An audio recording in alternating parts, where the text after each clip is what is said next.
Malleus sends all of Sage's Island to sleep in Book 7 so that they might enjoy unending happiness, and for Ace this seems to manifest as a dream world where he, Riddle, Cater, Deuce, Trey and the prefect are vacationing on a private beach in order to celebrate everyone moving up a grade, and the prefect becoming capable of traveling freely between their home and Twisted Wonderland. Cater, Silver, Leona and Idia keep the Dream Riddle and Dream Trey distracted while the younger students try to awaken Ace, but Ace refuses to believe them, getting into an argument with Sebek about how he doesn't actually consider everyone being trapped in a dream to be a problem, and asking, what's the downside?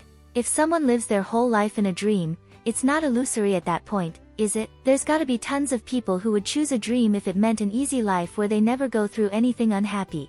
Sebek points out that that means Malleus wasting away alone until his magic runs out, and Ace responds, that's what Malleus chose for himself.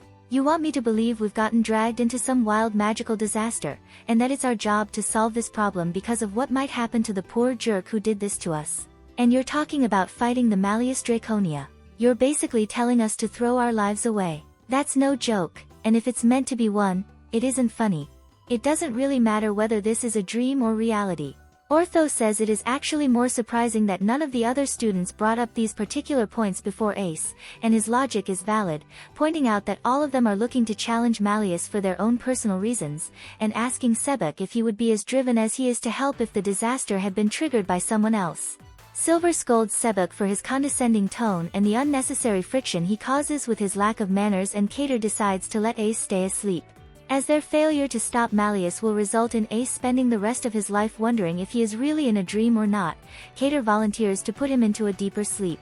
Cater separates from the group and Deuce follows after him, asking for one more chance to talk to Ace, and Cater reveals that he'd actually never intended to leave Ace behind from the start. His plan is to lure the dream versions of the Heartslobule students to Ace on purpose, as the uncharacteristic things they say might successfully awaken him, but he knew that Idia would have tried to stop him if he'd said so.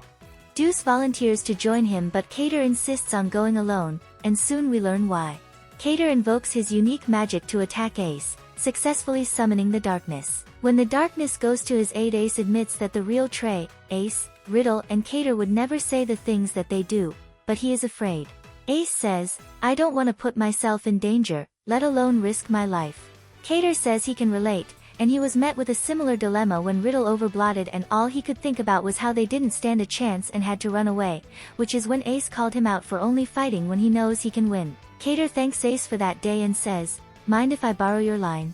You're not even gonna fight unless you know you can win. Ace agrees to wake up and starts to struggle against the darkness. At one point the Dream Riddle says he will have Ace's head, and Ace struggles to breathe. With encouragement from Cater, he successfully awakens.